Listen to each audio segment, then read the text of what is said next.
Щоп'ятниці я приходжу в цей центр, щоб виступати з вечірньою промовою. І щоразу мені потрібно прийняти рішення, про що я буду говорити.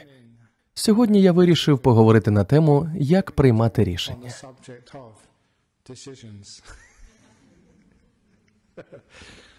Сьогодні мені довелося піти в торговий центр Баннінгс. Ченці зазвичай не ходять по крамницях, за винятком придбання якогось обладнання. Зараз ми будуємо новий центр медитації в Серпентині, і один будівельник попросив мене піти вибрати кольори для будівель, де будуть зупинятися учасники курсів. Тож тепер мені потрібно прийняти жахливе рішення, який колір вибрати. Я думав, що мені буде легко обирати, але потім я побачив каталог кольорів. І там їх стільки. Я ніколи навіть не уявляв, що стільки кольорів існує. І ці назви – динаміт або колір під смішною назвою горіхович. Така величезна кількість кольорів. Я зрозумів, що саме ви всі відчуваєте, коли щодня ходите по крамницях. Від такого вибору можна збожеволіти. Отже, сьогоднішня промова буде про те, як приймати рішення. І це можуть бути не лише такі прості рішення на кшталт вибору фарби для стін, адже це навіть не має значення, чи не так? У медитаційному центрі люди зазвичай сидять більшість часу із заплющеними очима, тож вони цього навіть не помічають. І навіть якщо колір виявиться невдалим, я завжди можу роздати їм сонцезахисні окуляри. Але час від часу ми повинні приймати рішення, іноді малі, іноді великі. Люди іноді дуже переймаються, коли їм доводиться приймати важливі життєві рішення, адже вони не знають, як це правильно робити. Тому сьогодні я говоритиму про прийняття рішень, що це таке, як це зробити, а також про те, що це може бути досить легко. Однією з важливих речей щодо прийняття рішень, яких мене навчило життя, є те, що вони зазвичай не настільки важливі. Багато рішень, через які я в молодості хвилювався та не зміг спати вночі, у кінцевому результаті виявилися абсолютно неважливими для мого сьогоднішнього життя. Розмірковуючи про те, в який університет мені краще вступити, що вивчати, чи варто зустрічатися з тією чи з іншою дівчиною, яка це була марна трата часу.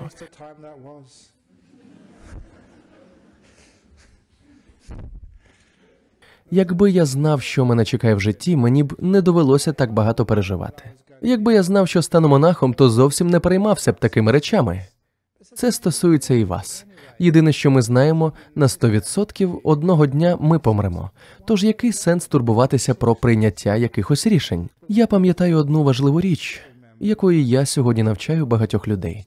Жодного правильного чи неправильного рішення не існує. Жодне рішення не є хорошим чи поганим. Я думаю, що саме тому нам важко щось вибирати або прийняти якесь рішення. Тому що коли ми переконані, що деякі рішення правильні, а інші неправильні, ми знаходимося під величезним тиском і дуже боїмося щось зіпсувати або припуститися помилки. Адже ми повинні прийняти правильне рішення. Але знайте, всі рішення, які ви вже прийняли у своєму житті, насправді не можна назвати хорошими чи поганими. Вони просто ведуть до різних наслідків. Це можна порівняти з вашою сьогоднішньою поїздкою до нашого центра. Я не знаю, яким маршрутом ви сюди найбільше любите їздити в п'ятницю ввечері. Є багато різних маршрутів. Звісно, деякі довші, інші коротші, деякі гарніші, інші не дуже. Але жодний з маршрутів не є правильним або неправильним. Це просто різні шляхи до нашого центра. Мій життєвий досвід прийняття рішень такий, що не має значення, яке саме рішення я прийму. Кожне рішення може принести користь та привести мене туди, куди я хочу. Тому я зрозумів, що яке б рішення я не прийняв, воно не буде прекрасним чи поганим. Це просто рішення, нічого більше. Рішення нам просто приносять різні результати, з якими потім можна працювати. Зрозумійте, що незалежно від того, яке рішення ви приймаєте, ви завжди потім можете з цим щось зробити. Тому я не боюся приймати рішення. Я не паралізований можливістю вибору. У мене ніколи не з'являються думки на кшталт «Боже, зробити цей вибір – це питання життя і смерті». Навіть якщо іноді люди думають, що рішення, яке стоїть перед ними, є питанням життя і смерті, насправді люди часто схильні занадто перебільшувати важливість свого вибору. Приймати рішення про життя чи смерть, напевно, найважче. Але ж ми буддисти. Буддисти не вибирають між життям і смертю. Якщо ви зробите помилку і помрете, ви потім повернетеся. Отже, навіть якщо ви помрете, це не кінець світу. Це один із приємних аспектів буддизму. Ми отримуємо ще один шанс. Власне, багато шансів, так що нічого вже не здається таким важливим. Якщо ви робите помилку, ви потім завжди можете її виправити або щось зробити з цього приводу. Це позбавить вас найважчого та дуже неприємного відчуття, яке викликає процес прийняття рішень – страху зробити помилку. Страху втратити свою гордість чи авторитет, виглядати дурним або поводитися як ідіот. Насправді так чудово не перейматися тим, що про вас думають інші. Усвідомте, що яке б рішення ви не прийняли, це не робить вас ідіотом. Це просто рішення, ось і все. Спробуйте, і ви самі побачите, що станеться. Жодної катастрофи. Тоді прийняття рішень не буде пов'язане із страхом, докорами сумління чи почуттям провини. І приймати рішення буде дуже легко. Ви просто щось зробите і потім побачите, які наслідки це принесе. Але ви будете усвідомлювати, що завжди можна змінити ситуацію після будь-якого рішення. Отже, якщо я виберу жовтий або коричневий колір фарби, з цим потім завжди можна щось зробити. Адже це всього лише фарба. Ви коли-небудь помічали, що деякі рішення, якими люди дійсно переймаються, можливо, вони думають щось на кшталт «Боже, що мені вдягнути сьогодні ввечері?» Це величезна проблема, насправді нікого не цікавить, лише вас. Отож, коли ви не турбуєтеся про свої рішення, не робите з мухи слона, не прив'язуєте до цього своє его чи почуття провини за те, чи ви маєте рацію, чи ні, адже правильних або неправильних рішень не існує, тоді прийняття рішень буде набагато легшим і менш стресовим. Але повернімося до того, чому людям так важко приймати рішення. Це пов'язано з тим, як нас виховують. З раннього віку нас постійно звинувачують або карають за такі звані неправильні рішення. Мені це відомо з власного досвіду, і я ніколи не міг зрозуміти, чому так відбувається. Я просто прийняв якесь рішення та зробив помилку. Ну та що? Навіщо мене карати? Адже я всього лише людина. Я помилився, ось і все. Наступного разу в мене вийде краще. Але через це покарання і через те, що мені, власне, нав'язували відчуття, що моє рішення було неправильним, я почав боятися припуститися помилки. Це сильно вплинуло на мою здатність приймати будь-які подальші рішення. Начебто я скоїв щось дуже-дуже погане, чи зійшов з правильного життєвого шляху. Одна з прекрасних речей, якої мене навчив буддизм, це те, що не потрібно нікого карати. Ще в молодості я ніколи не міг зрозуміти поняття покарання самого себе, що є по суті почуттям провини, чи покарання інших, за чим зазвичай криється гнів та бажання помсти. Але мені це все нав'язували культурою, в якій я виріс. Якщо хтось робить помилку, по суті, просто прийнявши неправильне рішення в житті, його треба карати. Але чи справді це допомагає? Якщо хтось у житті зробив щось неправильно, якщо якесь рішення взагалі можна назвати неправильним, я не впевнений, але це рішення просто якимось чином спричинило нещастя. Будь ласка, вчіться на цьому. Не потрібно додавати до цього нещастя ще більше страждань, караючи когось. Ми засвоїмо цей урок і рухаємося далі. Ми будемо рости, а покарання лише погіршує ситуацію. І воно також змушує людей потім боятися приймати рішення в житті. Адже за так званий неправильний вибір мені загрожувало якесь покарання, тому я почав цього боятися, як і багато хто з вас. Але натомість уявіть собі, що незалежно від того, вибираємо ми те чи інше, нас не чекає ні покарання, ні винагорода. Ми просто прийняли якесь рішення, а тепер маємо подумати, що нам робити далі. Щоб не трапилося, з цим завжди можна щось зробити. Це урок, якому мене навчило життя. Якщо я збудую той чи інший монастир, чи виступлю з промовою на ту чи іншу тему, неважливо, з чого ви починаєте. Уся річ у тому, як ви впораєтеся з якоюсь новою ситуацією. Незабаром ви зрозумієте, що закон карми означає, що життя постійно розвивається, і ви завжди можете щось зробити з тим, що ви маєте. У житті не існує такого поняття, як помилка. Хто з вас коли-небудь приймав якесь рішення і думав, ого, це була велика помилка. Але пізніше, за місяць, рік, за кілька років, ви зрозуміли, що це було найкраще, що коли-небудь траплялося з вами. І це кардинально змінило ваше життя. А скільки з вас робили те, що, на вашу думку, було дійсно великим успіхом, але згодом ви зрозуміли, що це насправді зіпсувало ваше життя? Іноді ми не можемо передбачити, роблячи якийсь вибір, чи з цього вийде щось хороше, чи ні. Але те, що ми можемо зробити, це докласти зусиль, щоб щось хороше дійсно вийшло. Адже в житті важливо не стільки те, що ви виберете, жовту чи коричневу фарбу, шлюби з тим чоловіком чи з іншим. Я вже не раз вам казав, що я часто раджу людям із проблемами у шлюбі. Якщо ви думаєте, що вийшли заміж не за того чоловіка, що означає не той чоловік? Адже вони всі однакові. Повірте мені, нічого на кшталт правильного або неправильного чоловіка не існує, чи то правильної або неправильної жінки. Зрештою, ви зрозумієте, що всі вони однакові. Тож, якщо ви одружилися з цією людиною, робіть усе для того, щоб це був щасливий шлюб. У деяких країнах усе ще існують шлюби за домовленістю.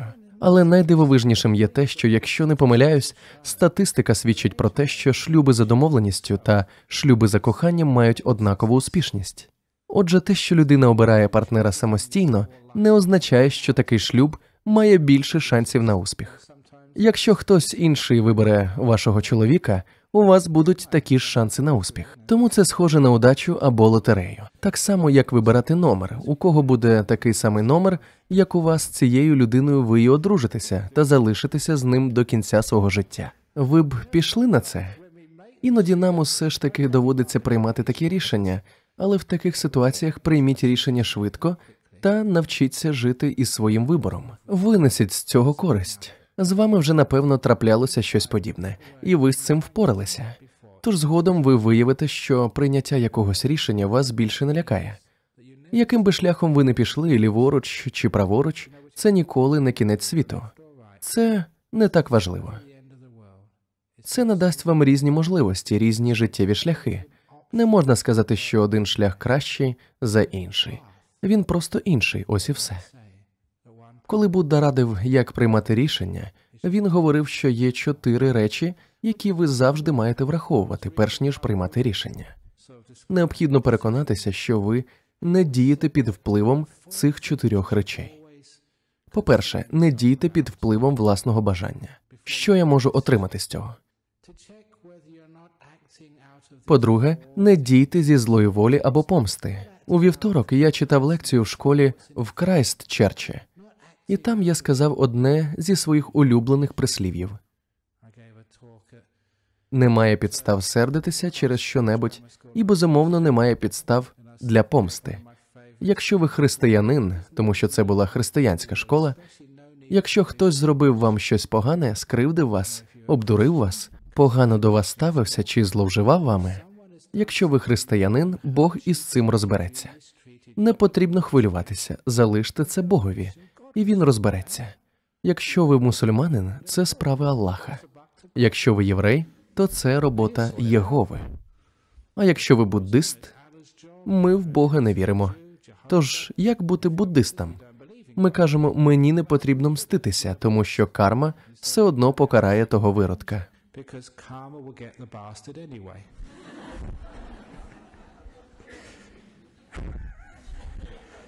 Перепрошую за лайку, але якщо я скажу це таким чином, ви принаймні запам'ятаєте. Це лише засіб навчання, нічого більше. Отже, мститися не варто.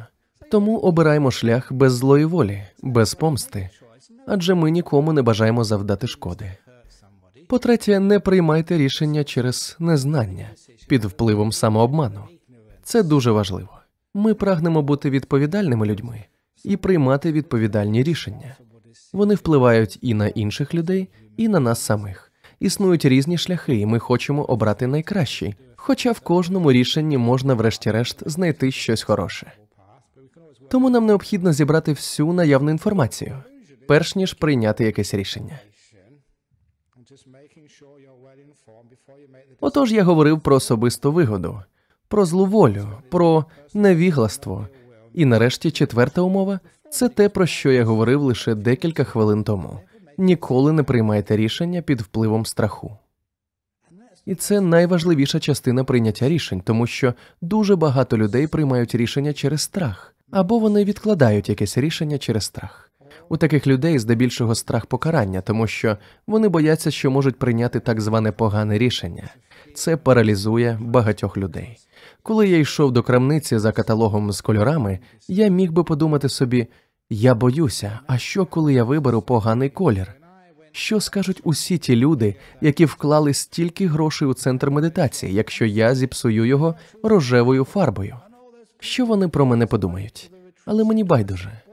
Тому що я знаю, що як монах я завжди перебуваю в безпрограшній ситуації, що б я не зробив. Наприклад, якщо я скою якусь велику дурницю та скажу тут щось дурне, що вас усіх образить, чудово. Я зможу потім залишитися в монастирі, спокійно медитувати, і мені більше ніколи не доведеться сюди до вас ходити. Принаймні, я зможу трохи відпочити. Тому навіть якщо я напартачу, це буде чудово. А якщо ні, також чудово. Тоді я зможу надалі виступати з промовами і приносити людям радість. Тож, що б я не робив, я завжди у виграшній ситуації. Це просто різні життєві шляхи. Ось і все. А зараз розповім вам правдиву історію. Мені завжди дуже щастило. Коли я приїхав сюди 25 років тому, після 9 років життя в Таїланді, я був заступником настоятеля.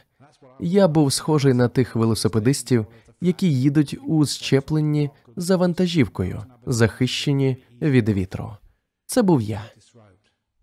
Всю відповідальність брав на себе настоятель за всі добрі чи невдалі промови. А я був лише заступником, тож у мене було безтурботне життя. Але раптом настоятель пішов. Навіщо він це зробив? Усі мої плани розбилися в пух і прах. Але не біда. Тоді я прийняв рішення, тепер доведеться виступати з промовами мені. А якщо я людям не сподобаюсь, що коли в мене буде погано виходити? Все одно буде чудово. Тоді я можу стати ченцем, відлюдником. Я завжди хотів бути відлюдником. Я уявляв собі, як живу в глибокій печері. Це була моя мрія. Коли я вперше приїхав сюди, то почув, що в Нуланборі дивовижні печери, і під ними ще й вода є. Я був переконаний, що хтось дасть мені і трохи їжі. Я вже уявляв, як стану відлюдником із Нуларбора. Це була моя мрія. Тепер ви бачите, про що мріють монахи. Не про виграш у лотерею чи про красиву дівчину. Вони мріють стати відлюдником у глибокій печері в Нуларборі. Але потім я почав фантазувати далі. А що буде пізніше? Уявіть, що ви монах у глибокій печері в Нуларборі. Рано чи пізно вас хтось знайде. І як тільки вас знайдуть, вони повідомлять про це телебачення. Телебачення пошле туди репортерів, щоб зняти репортаж про цікаву людину, відлюдника з Нуларбора.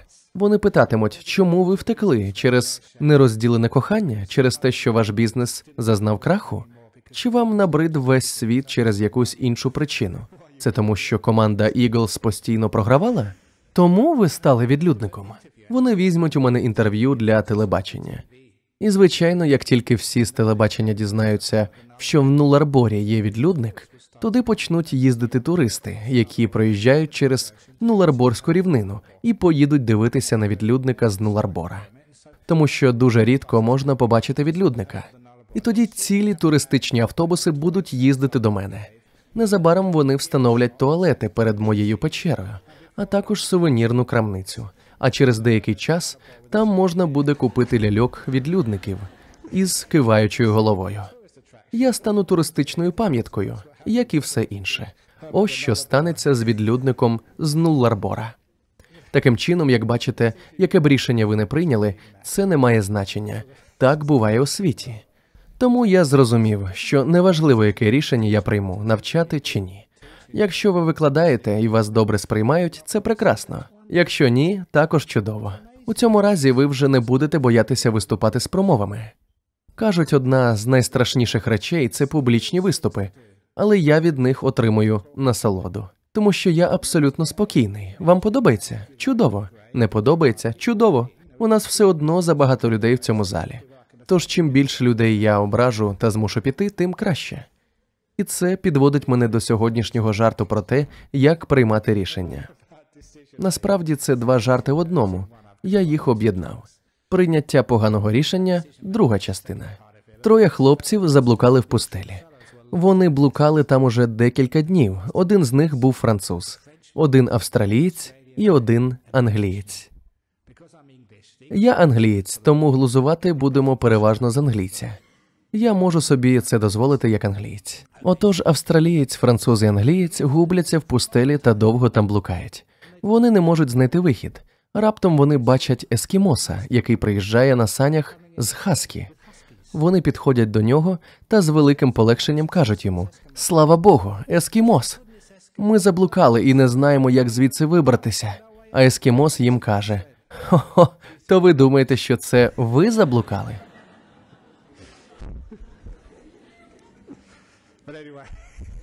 Це був перший жарт. Тепер другий. Виявилося, що ескімос був джином, чарівником. Він каже їм: «Ви, напевно, дуже хочете пити, чи не так?» «Так, ми вмираємо від спраги. Подивіться туди», і показав їм 3 гірки, які вели до великих бочок, по одній до кожного. Це були чарівні гірки. Коли ви будете спускатися з цієї гірки, що б ви не вимовили, чого б ви не побажали, саме туди ви й потрапите. Першим йшов француз. Він піднявся нагору і, ковзаючи вниз, закричав: «Шампанське!». Як тільки він це вимовив, він упав у бак із шампанським. Він пив і неймовірно насолоджувався фірмовим шампанським найвищої якості. Потім австралієць піднявся нагору і поїхав. Як думаєте, що він закричав? Чи то світле, чи то темне? Звичайно ж, пиво. І він впав до бака, повного пива. І тож він пив, втамовував спрагу. Блаженство. Настала черга англійця. Він виліз на гірку, але забув, що потрібно казати. І ось він почав їхати вниз і захоплено вигукнув: «Ова!».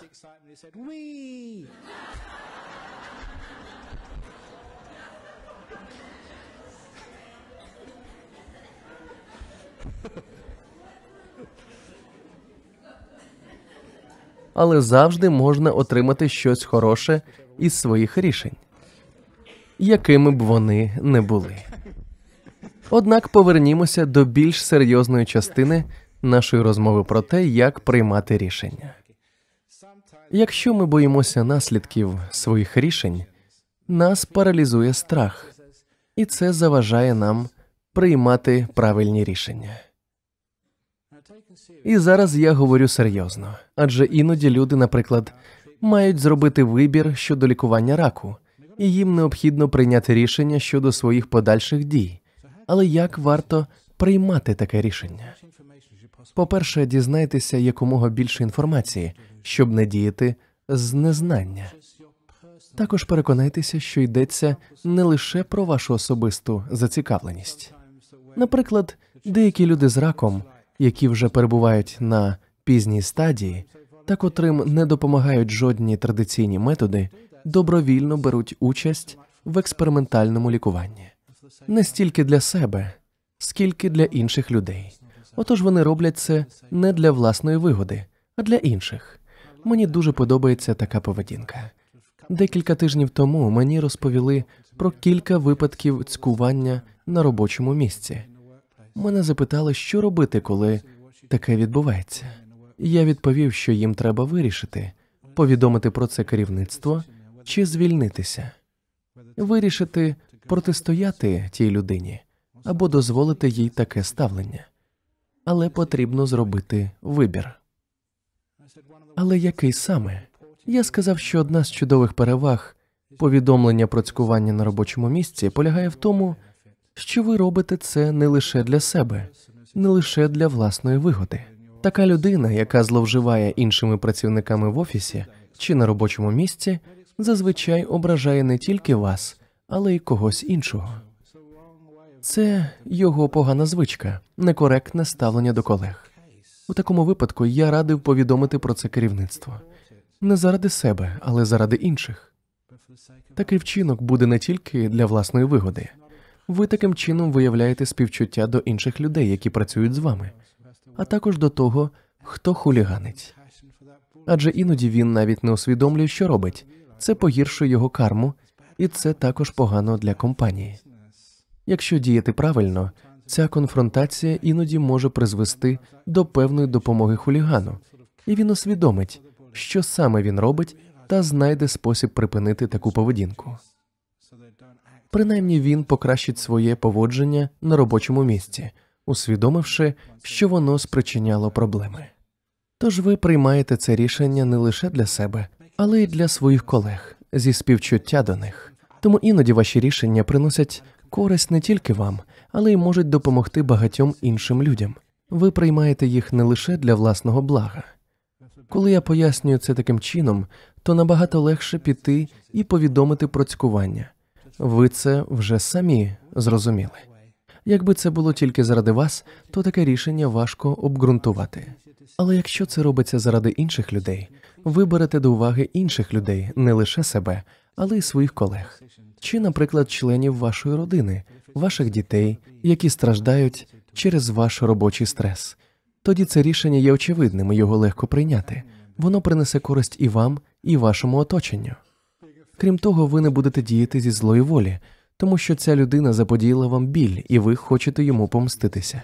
Слідкуйте за тим, щоб ви приймали рішення з розумом, а не під впливом самообману. І це стосується будь-якої ситуації, чи то експериментального лікування раку, чи повідомлення про неправомірні дії. Також подумайте, чи достатньо ви компетентні, чи здатні фізично та розумово впоратися з такою конфронтацією, посередництвом, розмовами та всіма іншими проблемами, які можуть чекати на вас, якщо ви когось звинуватите. Чи можете ви впоратися з цим морально і фізично? Іноді ви, можливо, занадто виснажені, у вас багато інших проблем. Вам бракує фізичних і душевних сил. У такому разі треба пустити ситуацію на самоплив і ні про що не повідомляти. Приймаючи рішення з розумом, ви усвідомите, які у вас є варіанти, на що ви здатні, а на що ні. Хорошим прикладом є рішення, яке ми прийняли багато років тому. Можливо, дехто з вас пам'ятає, навколо нашого монастиря їздили вантажівки з глиною. Як настоятель монастиря, я мав вирішити, чи нам варто боротися з ними, чи відпустити ситуацію. Але одного разу я побачив, як одна з таких вантажівок із глиною та причепом перекинулася на Кінгсбері-драйв. Тоді я подумав, досить, це вже занадто небезпечно. Я побачив величезну вантажівку, перекинуту набік, і зрозумів, що якби ви їхали в наш монастир на серпентині в зустрічному напрямку, у вас не було б жодних шансів. Ви б загинули. Побачивши це, я вирішив, що воно того варте. І не лише заради монахів у монастирі, а й заради відвідувачів монастиря. Це було рішення на користь інших. Не зі злої волі. Це була довга судова тяганина, яка тривала багато років. Я пам'ятаю, як одного разу на Різдво ми відправили нашим опонентам різдвяні листівки, хоча ми й буддисти. Вони відповіли нам прекрасним листом, де написали: «Ми не очікували, що ви надішлете нам різдвяні листівки з огляду на те, що ви ведете проти нас судовий процес. Це дивовижно. Ми ще ніколи з таким не зіштовхувались». Такі дрібниці доводять, що ми робимо це не зі злої волі. Але дуже важливо було врахувати наші можливості, не тільки фінансові, а й емоційні ресурси, які необхідні для такої довгої битви. Мені довелося заглянути у свій розум і запитати в самого себе, чи вистачить у мене енергії, щоб впоратися з цим. І я подумав, що так, що я зможу це зробити, у мене вдосталь сил. Отож ми боролися з ними протягом багатьох років, поки врешті-решт не виснажили їх. Ми були більш наполегливими, тому вони здалися. Перед тим, як я вирішив, чи братися за цю справу, чи здатися, я подумав про ті 4 речі. Я поставив собі запитання, чи я дію тільки на свою користь? Яка в цьому вигода для мене? Чи зі злої волі проти когось? З незнання чи від страху? Ні, я не керувався цими 4 речами, тому я вирішив піти на це. Це були прості критерії. Іншою проблемою під час прийняття рішень може бути те, що іноді ми надаємо занадто великого значення швидкості. Деякі рішення не варто приймати швидко. Мій життєвий досвід і особливо медитація навчили мене чудовому способу приймати такі важливі важкі рішення. Можна просто підкинути монету. Насправді монет у мене немає. Важко бути монахом та не мати ані копійки. Я бачив жарт десь у газеті про пана, який підкинув монетку. Якщо випаде орел або решка, виграв я. Якщо монета залишиться у повітрі, виграв ти. Багато рішень взагалі не важливі, наприклад, колір фарби. Але деякі є надзвичайно важливими, оскільки вони мають великий вплив на інших людей. Я маю звичку приймати такі рішення наступним чином.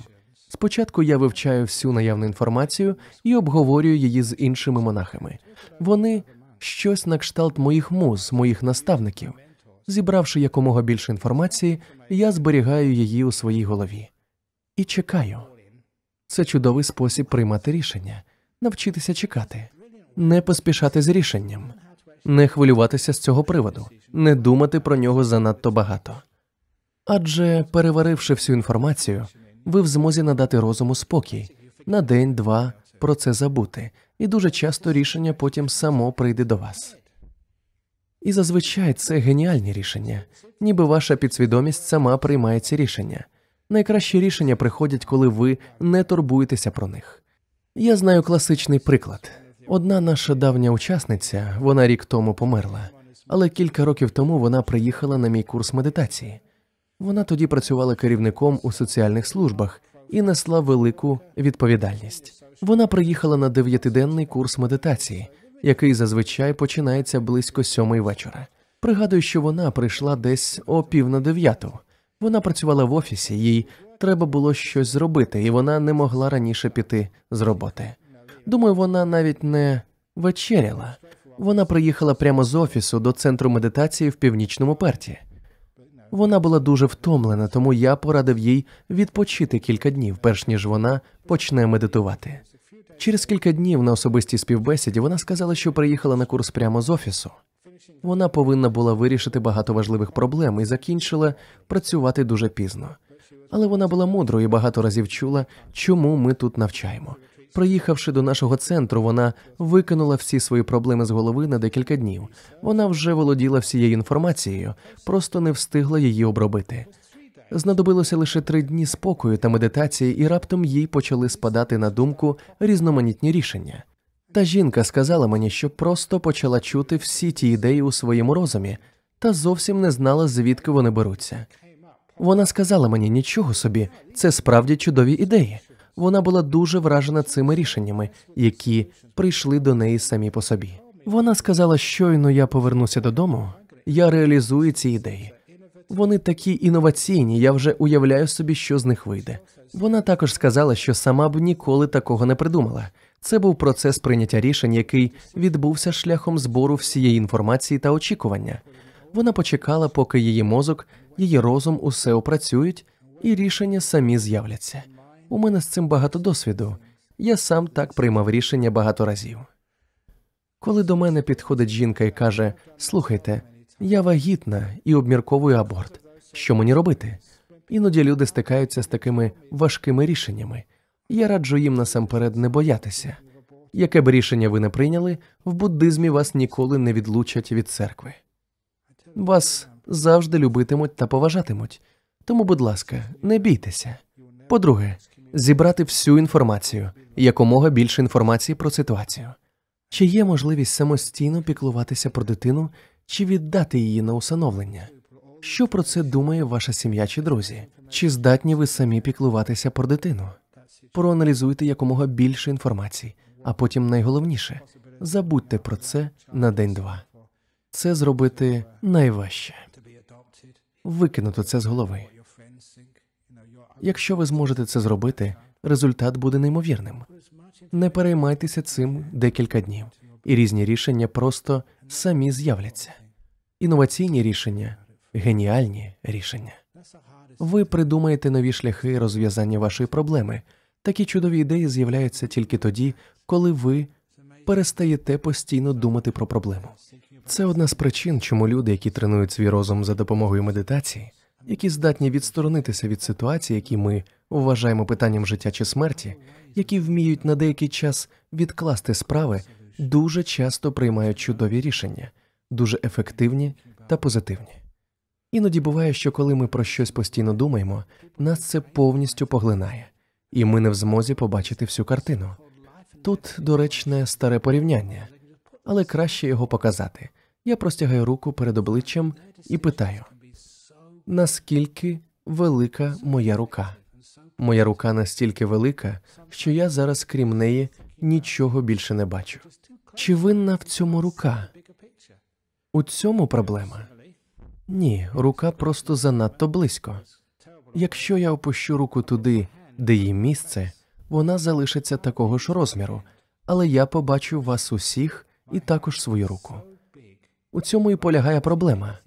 Коли ми приймаємо рішення, ми настільки поглинені цим, що не бачимо нічого іншого. Ми не бачимо правильної перспективи.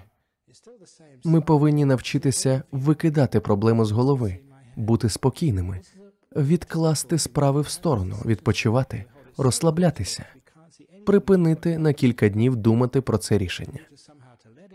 Щойно ця річ опиниться там, де їй місце, так само, як я показував з рукою, ви побачите все набагато ясніше та приймете набагато краще рішення. Саме тому люди, які вміють медитувати, які можуть викинути минуле і майбутнє з голови та не так сильно цим перейматися, вони вже знають, що приймати важливі рішення набагато легше, якщо відкласти проблему на деякий час.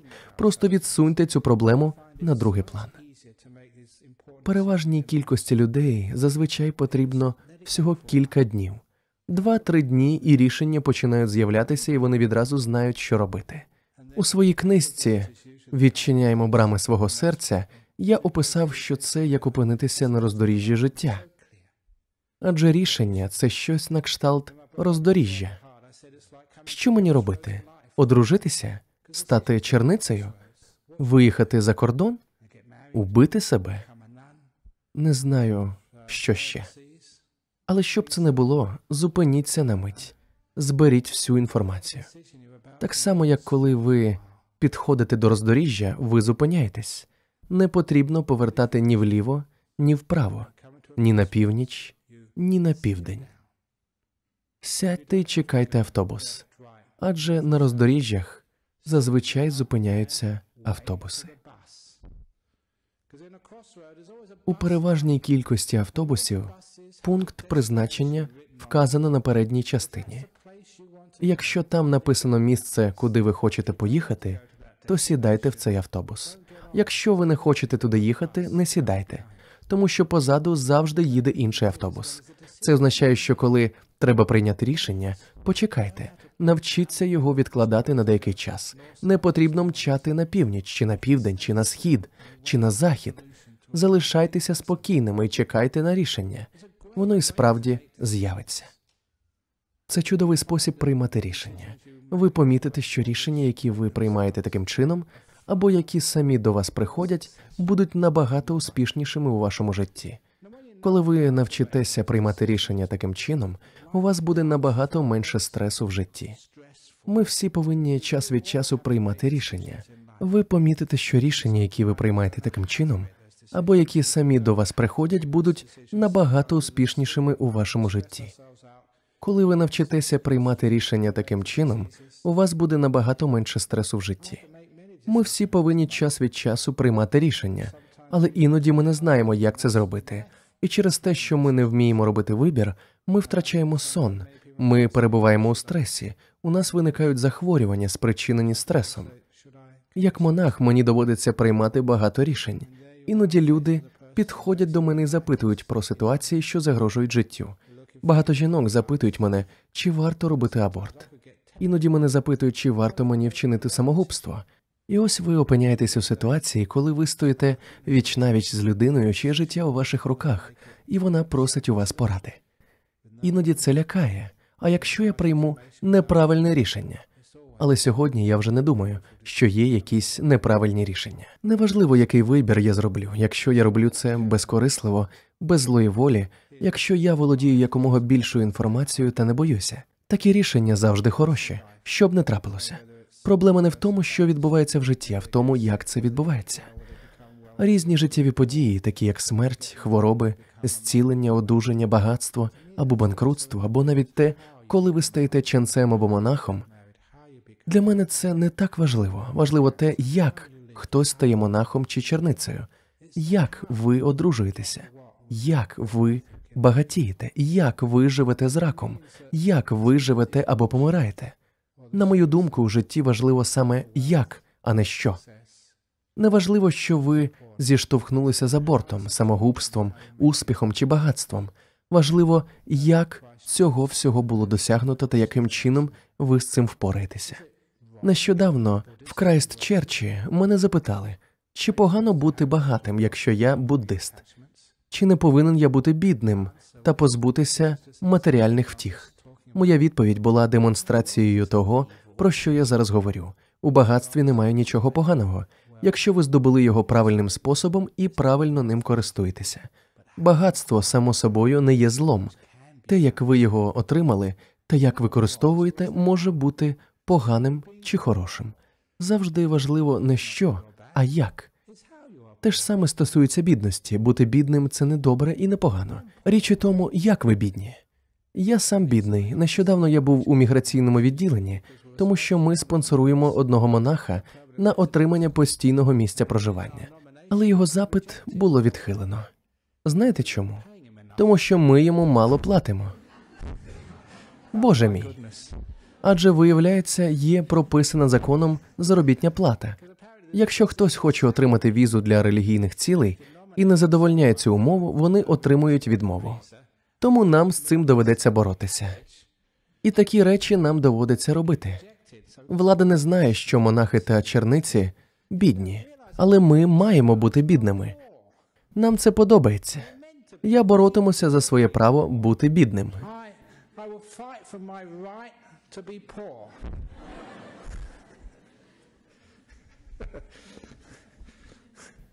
Іноді це весело. Пам'ятаю, як я вперше подав заявку на отримання медичного страхування.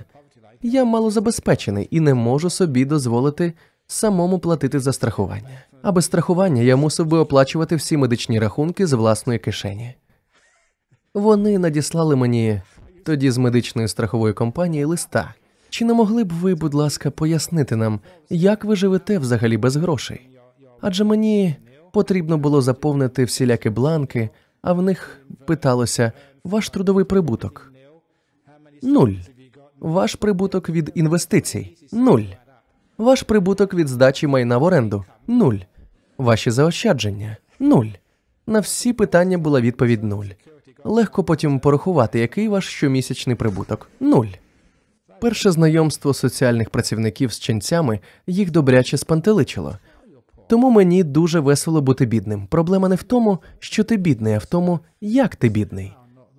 Те ж саме стосується всього іншого в нашому житті. Важливо як, а не що. Отож, приймаючи в житті будь-які рішення, ніколи не турбуйтеся про результат цих рішень, а про те, як ви їх приймаєте. Як є найважливішим. Якщо ви знаєте, як правильно приймати рішення, то вони завжди принесуть щастя до вашого життя. Результати не настільки важливі. Важливим є як, якщо ви правильно розумієте це як. Так, іноді ви заробляєте гроші, інколи втрачаєте. Але якщо ви втратите гроші, ви завжди можете заробити ще. Якщо ви повністю збанкрутуєте, завжди є монастирі, де можна сховатися від кредиторів. Завжди можна щось зробити, щоб не трапилося. Іноді ви робите щось не так, і ви хворієте, але іноді, як я вже казав, хвороба буває великим благословенням. Кілька тижнів тому я був в асоціації онкологічно хворих і виступав там із черговою промовою. Одну річ, яку я часто бачу в людей, які хворіли на рак, є те, що коли вони переходять у ремісію, вони кажуть, що це було найкраще, що з ними коли-небудь траплялося. Я навіть не знаю, скільки разів я це вже чув. Отже, навіть якщо ви зробите щось не так і захворієте, станеться щось дивовижне, якщо ви зосередитеся на як, а не на що. Так само важливо не те, який ваш партнер, а те, як ви до нього ставитеся. У цьому є суть шлюбу. Навіть коли ви медитуєте, важливо не те, що ви переживаєте, а те, як ви це переживаєте. Саме в цьому і полягає мистецтво медитації. Іноді розум буває божевільним, іноді сонним, але це не так важливо. Річ у тому, як ви до цього ставитеся. Чи ви сприймаєте це спокійно, чи ви боретеся з цим, чи ви злі, чи ви боїтеся. Найголовніше не що, а як. Ще повернусь до промови в Крайстчерчі. Я отримав там питання, чи можна буддистам застосовувати насильство? Якщо на вас хтось нападе, чи можна йому дати відсіч? А точніше, чи варто давати відсіч? Це чудове запитання.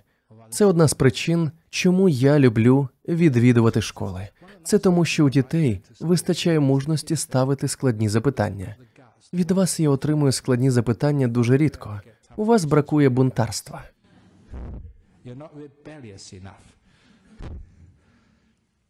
Я сказав їм, чи це нормально, якщо буддист застосує насильство. Я сказав, що набагато краще втекти. Але якщо ти монах, то ти не можеш втекти. Якщо ви колись спробуєте побігти в цьому вбранні, ви побачите, що воно спадає. Повністю. А під ним нічого немає. Так що тікати не можна. Але я пам'ятаю, це реальна історія про те, як буддисти ставляться до насильства. Я розповів її дітям у тій школі, і вони були дуже вражені. Коли ми вперше приїхали до передмістя та відкрили наш центр, це було близько 20 років тому, можливо, 23 роки тому. Я вже точно не пам'ятаю. Це будівля ще не була побудована. Поруч була тільки громадська зала. Ми щойно відкрили наш центр, тож ми готувалися до церемонії урочистого відкриття. Ми вирішили спробувати щастя та запросили тодішнього губернатора Західної Австралії, сера Гордона Ріда. Сьогодні на його честь названо шосе. На нашу радість він прийняв запрошення. Ми навіть не очікували, що губернатор погодиться відвідати таку малозначущу подію. Але він прийняв запрошення та прийшов. Ми були в захваті. Попри те, що у нас не було багато грошей, це мав бути великий день. Наш скарбник тоді сказав мені, слухай, ми хочемо влаштувати дійсно видовищне шоу.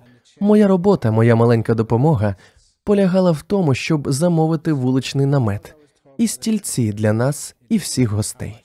Скарбник мене запевнив, що ціною можна не перейматися, тому ми хотіли все найкраще.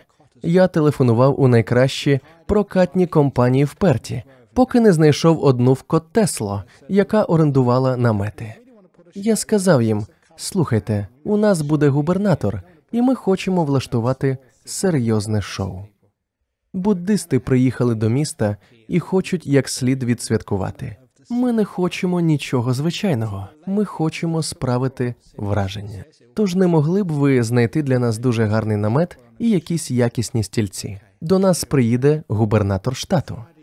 Жінка на другому кінці відповіла, так, звісно, але це буде коштувати... Я відповів, це не має значення. Скарбник сказав, що ми можемо влаштувати видовищне шоу. Отож ми домовилися. Була п'ятниця, ми запланували свято на неділю, тож мусили все підготувати ще в п'ятницю, поки люди ще на роботі. У п'ятницю після обіду приїхала вантажівка з наметом і стільцями. Я добрий монах, тому постійно допомагав комусь іншому і не бачив, як вони розвантажували ці речі. Але коли я перевірив, що вони перевезли, я побачив, що намет був весь заяложений. Він був вкритий червоним пилом. Мабуть, він стояв на якійсь сільськогосподарській виставці. Це мене дуже засмутило, тому що я попросив якісні речі. Але замість того, щоб скаржитися, краще запалити свічку, ніж скаржитися на темряву. Ми взяли шланг і помили його. У нас було кілька днів в запасі, щоб він встиг висохнути. Але потім я побачив стільці, вони теж були дуже запилені. Багато людей допомагали мені. Ми взяли мокрі ганчірки та вимили стільці. Це було нам під силу, але потім я побачив 10 віп-стільців. Я зараз не перебільшую. З 10 стільців жоден не мав ніжок однакової довжини. Усі вони хиталися. Та ще й як. Це вже було занадто. Ми можемо витерти стільці, помити намет, але полагодити стільці, що хитаються, ми не можемо. Тож я побіг до телефону, тут, до кімнати поруч. Мені вдалося зостати ще ту жінку, з якою я домовився, якраз перед тим, як вона закрила офіс у п'ятницю ввечері. Я сказав їй: приходьте, подивіться, що ви нам послали. Я ж казав, що хочу найкращого. До нас приїде губернатор з Західної Австралії з дружиною.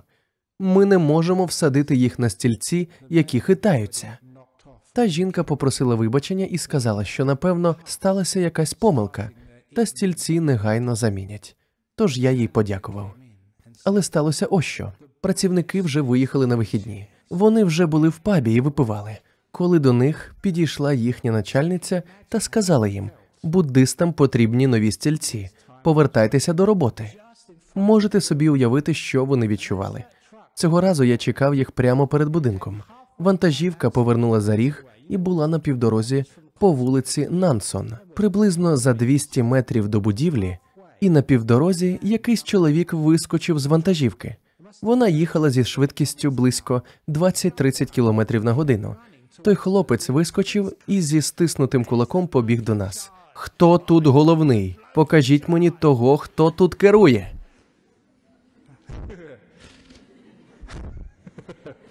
Тож я підійшов до нього і сказав: «Головний тут я».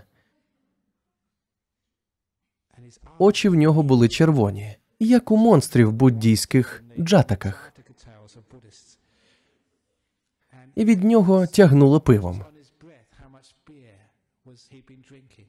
Дихаючи навпроти нього, я вдихнув найбільшу кількість пива за всі 34 роки, коли я був ченцем. І він тримав кулак біля мого носа. Ось так. А всі навколо кинули все, що робили, перестали працювати і просто спостерігали. Ніхто не прийшов мені на допомогу. Дякую вам. Але це не було потрібно. Дивовижно, що коли ти медитуєш, коли знаєш, що робити, то легко не вдаватися до агресії. Мені досить було лише повністю заспокоїти свій розум. Я зовсім не був переляканим. Я нічого не боявся та просто дивився йому в очі. Спокійно і доброзичливо. Це був один із найдивовижніших досвідів у моєму житті монаха.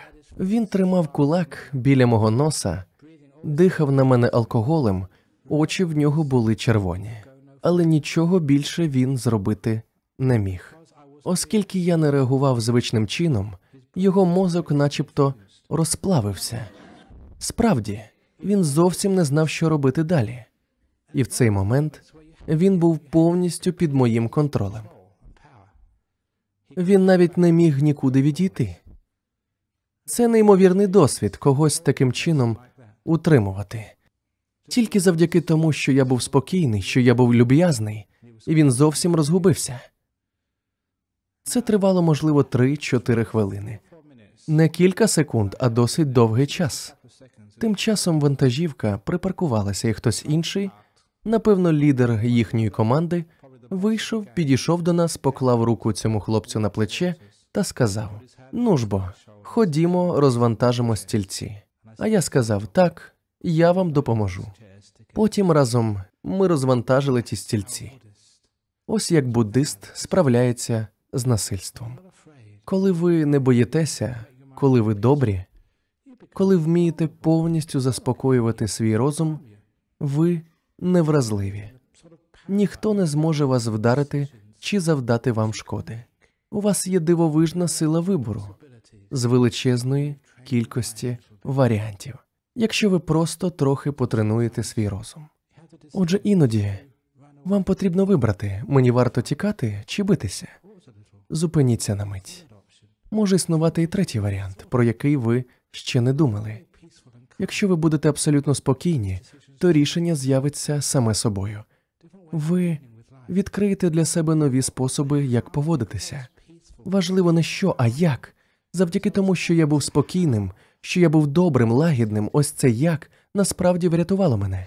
Тож, коли перед вами стоїть життєве рішення, до якого університету вступити, з ким одружитися, чи зізнатися в гомосексуальності, чи залишити все як є, та нічого не казати батькам, поїхати за кордон, чи залишитися тут і стати ченцем, чи не ставати ченцем, чи ще кимось. Що саме ви обираєте, не так важливо. Важливо, як ви приймаєте це рішення. Якщо ви зробите як правильно, тоді будь-яке прийняте вами рішення принесе вам чудове, дивовижне життя. Ви не будете жити в страху та не будете паралізовані тим, що вам потрібно прийняти рішення і яке саме рішення це має бути. Як є найважливішим. Переконайтеся, що ви не приймаєте рішення лише заради особистої вигоди. Думайте про інших, щоб це рішення було і для них. Керуйтеся добротою, а не злою волею, необізнаністю чи ілюзіями. І головне, не керуйтеся страхом. Ми, люди, занадто боязкі. Через це ми не тільки уникаємо ризиків, а й повністю ховаємося, нітимося і не живемо повноцінно, бо боїмося припуститися помилки. І кожне рішення нам потім завдає величезного стресу. Отже, якщо ви розумієте, про що я говорю, вам буде легко прийняти будь-яке рішення. Ключовим є те, як ви його приймаєте, а не те, що з нього вийде. Тож тепер ви знаєте, коли ви завтра підете за покупками, неважливо, що ви придбаєте. Головне, щоб все, що ви придбали, приносило вам задоволення. Щоб воно було не лише для вас, але й для ченців і черниць, а також для ваших друзів. Саме так варто приймати рішення. Дякую за увагу. So that's how you make decisions. Thank you for listening.